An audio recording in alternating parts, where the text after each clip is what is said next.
Class first year chapter 13 exercise हम करें 13.2 और इसका क्वेश्चन नंबर 2। देखें जैसे कि हमने क्वेश्चन नंबर 1 किया था, इसका अब क्वेश्चन नंबर 2 कर रहे हैं। वो बात हुई है, उसमें हमने डिफरेंशिएट रेस्पेक्ट एक्स किया था। यहाँ लिखा हुआ है फाइंड डी वाई और डी एक्स। जब डी वाई और डी एक्स लिखेगा तो नीचे ये जो डी एक्स लिखा हुआ है तो इसका मतलब है आपने एक्स के लिहाज से इसको डिफरेंशिएट करना है। अब फाइंड डी वाई और डी एक्स का मतलब है वही की वही चीज़ है जो हमने क्वेश्चन नंबर 1 में किया है, और इसमें भी हम वही डी वाई और डी एक्स यानी डिफरेंशिएट रिस्पेक्ट टू एक्स करेंगे। अब देखिए इसको सॉल्व करते हैं तो एक चीज़ ध्यान में रखना कि जब आपको क्वेश्चन दिया गया हो उसको आपने डिफरेंशिएट करना हो तो उसका मतलब होता है कि डिफरेंशिएट से मुराद ये होता है कि आप ना उस क्वेश्चन को डिफरेंशिएट करने के लिए आप क्या करेंगे, डिफरेंशिएट करने के लिए उसको आप सबसे पहले सिंपलीफाई करें। सिंपलीफाई करने के बाद जितना वो क्वेश्चन सिंपलीफाई हो जाएगा वो आपके लिए आसानी हो जाएगी। इसलिए आपने सबसे पहले ये चीज़ करनी है कि सबसे पहले क्वेश्चन को आपने सिंपलीफाई करना है, क्योंकि सिंपलीफाई करने से ये फायदा होता है कि वो क्वेश्चन जितना सिंपलीफाई हो जाएगा, मुख्तसर हो जाएगा, शॉर्ट फॉर्म में आ जाएगा, उतना आपको डिफरेंशिएट करने में आसानी होगी, उतना आप उसको डिफरेंशिएट करने में आपके लिए इजी होगा।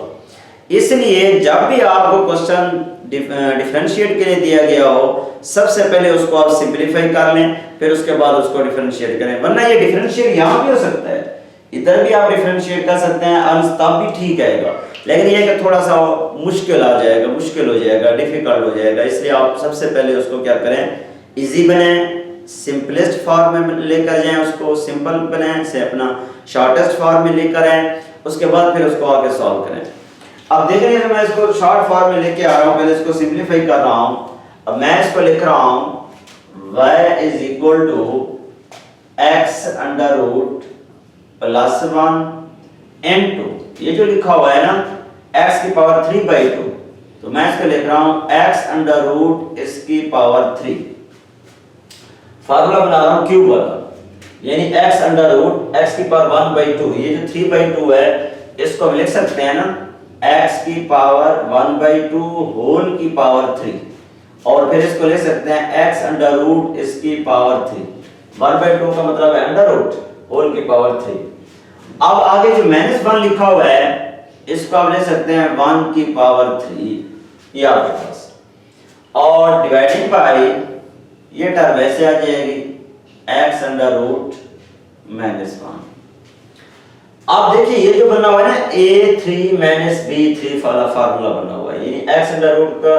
अंडर रूट की पावर 3 का मतलब है a3 और -1 की पावर 3 का मतलब है b3। तो ये डियर आपने फार्मूला पढ़ा हुआ है, ये आपके पास है a3 b3 वाला, ये आपने फार्मूला पढ़ा हुआ है a³ b³ is equal to a b into a² plus ab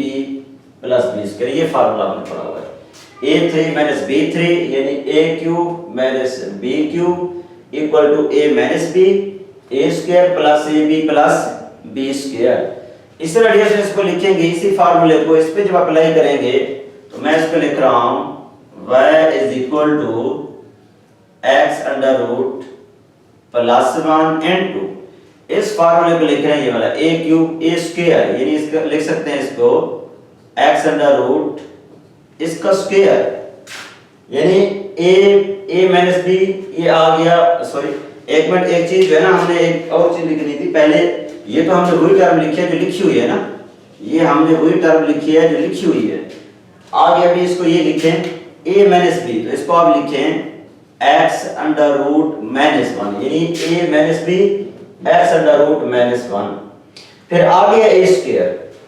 से मुराद पहले टर्म ये a वाली है, इसको आप लेंगे x अंडर रूट और इसका स्क्वायर। आगे प्लस ab, a से मुराद है x अंडर रूट, b से मुराद है 1, उसके बाद है प्लस b², b यानी प्लस 1 का स्क्वायर, प्लस 1 का स्क्वायर, ये आपके पास आ गया। देखिए a² का square plus ab first element second element plus b² यानी 1 का स्क्वायर, और डिवाइडिंग बाय डिवीजन में हमारे पास है x अंडर रूट -1, ये आपके पास। यानी ये चीज हमने ओपन किया, फार्मूला ओपन किया, a minus b, a minus b, ये वाला ये तो वैसे पहली टर्म हमने वैसे लिखी है, ये ऑलरेडी पहले ठहरी हुई है। इसको हमने लिखा है a माइनस बी, ये x अंडर रूट माइनस 1, यानी a minus b x under root minus 1, क्योंकि ये बेसिकली आपके पास a है और 1 को समय आप b है, ये ठहरा हुआ a3 minus b3, a minus b x under root minus 1, a का स्क्वायर x अंडर रूट का square plus ab x under root और 1 प्लस b स्क्वायर 1 का स्क्वायर। आप देख रहे हो, इसको मजीद सिंपलीफाई करते हैं, देखें ये टर्म और ये टर्म सेम है, जब ये टर्म सेम है तो x under root minus 1 x under root minus 1 इससे कट हो जाएगा। हमारे पास बच गया यहां से कंडीशन हमारे पास बच गई y इज इक्वल टू, यहां से आ गया x under root plus 1 into x under square under root आपस में कैंसिल हो जाएंगे, ये स्क्वायर अंडर रूट आपस में कट हो जाएंगे, x आ जाएगा, यहां से आ जाएगा प्लस x अंडर रूट 1 का स्क्वायर प्लस 1, ये हमारे पास आ जाएगा। मजीद इसको सिंपलीफाई करते हैं, y is equal to x under root x से मल्टीप्लाई होगा, आपने पढ़ा हुआ है x और x under root base same हो, आपस में मल्टीप्लाई हो रही हो तो पावर ऐड होती हैं, इनकी पावर ऐड करेंगे तो हमारे पास रहेगा x की पावर 3/2, यानी पावर इनकी जब ऐड यूजुअली इसकी पावर 1 है, 1 और 1/2 बेस सेम है, आपस में मल्टीप्लाई हो रही हैं तो पावर ऐड होगी, जब पावर ऐड करेंगे 1 प्लस 1/2 3/2 आ जाएगा। इसी तरह x अंडर रूट को जब x अंडर रूट से मल्टीप्लाई करेंगे तो ये हमारे पास x आ जाएगा, अंडर रूट से कैंसिल हो जाएगा, फिर x अंडर रूट को 1 से मल्टीप्लाई करेंगे तो ये हमारे पास x अंडर रूट आ जाएगा। अब 1 की बारी है, 1 को x से मल्टीप्लाई करेंगे हमारे पास x आ जाएगा, 1 को x अंडर रूट से मल्टीप्लाई करेंगे x अंडर रूट आ जाएगा, 1 को 1 से मल्टीप्लाई करेंगे 1 आ जाएगा।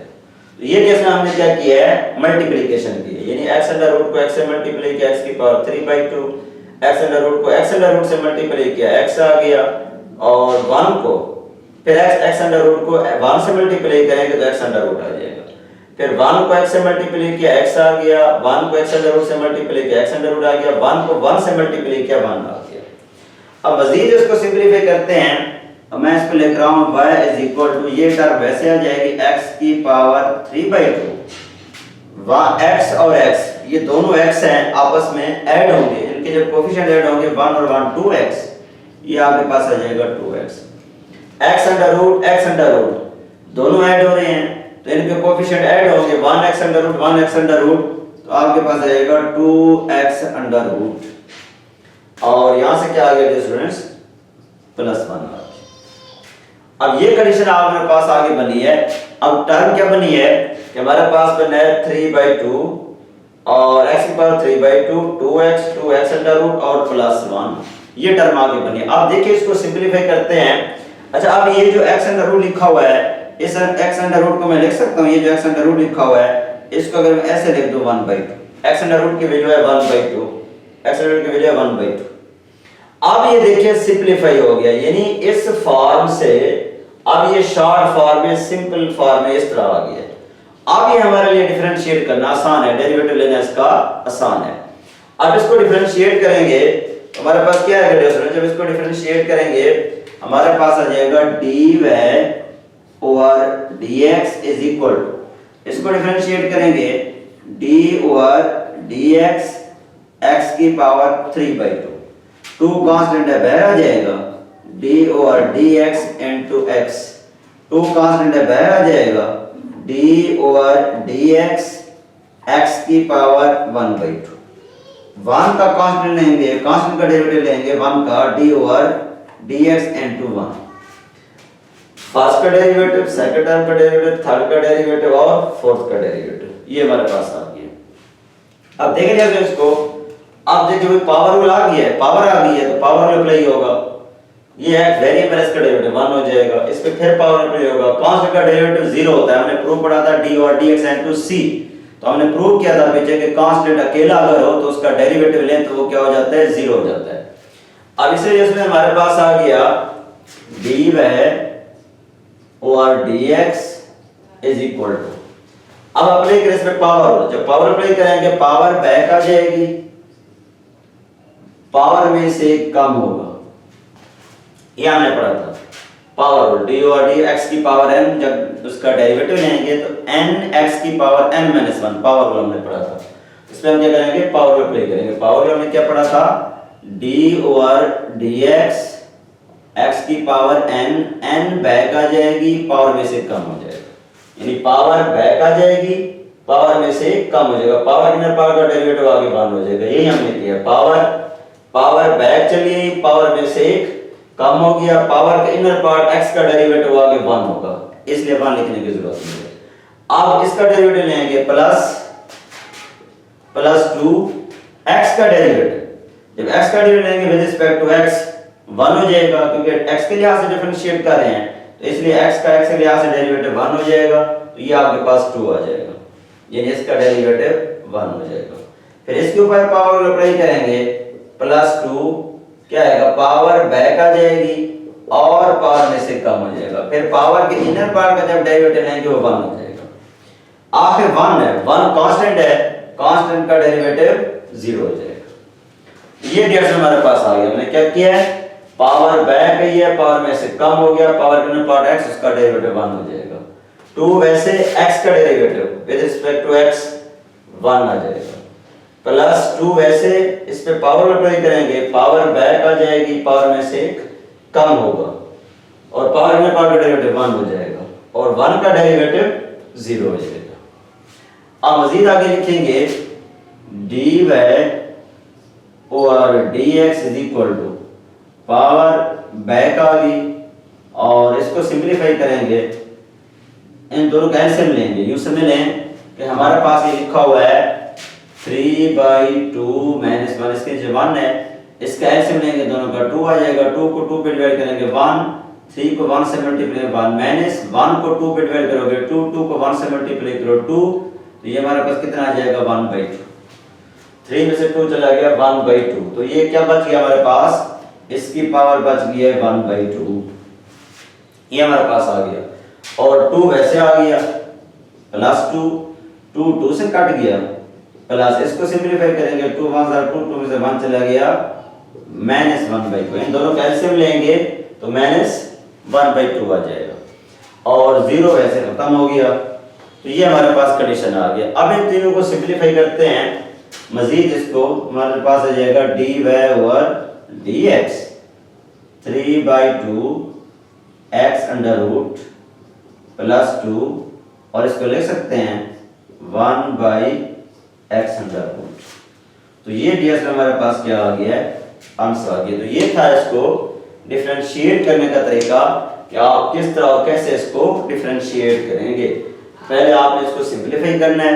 जब ये सिंपलीफाई हो जाएगा उसके बाद ये शॉर्ट फॉर्म में आ जाएगा, फिर इसको आगे हम डिफरेंशिएट करेंगे तो वो हमारे लिए क्या हो जाएगा, आसान हो जाएगा। उम्मीद है डियर स्टूडेंट्स ये क्वेश्चन आपको समझ आ गया होगा। मजीद किसी जगह किसी पॉइंट पे समझ ना आई हो तो कमेंट सेक्शन में कमेंट करके आप मुझसे डिस्कस कर सकते हैं। लाइक और कमेंट जरूर कीजिएगा, सब्सक्राइब करना ना भूलिएगा। ओके डियर स्टूडेंट्स, अल्लाह हाफिज।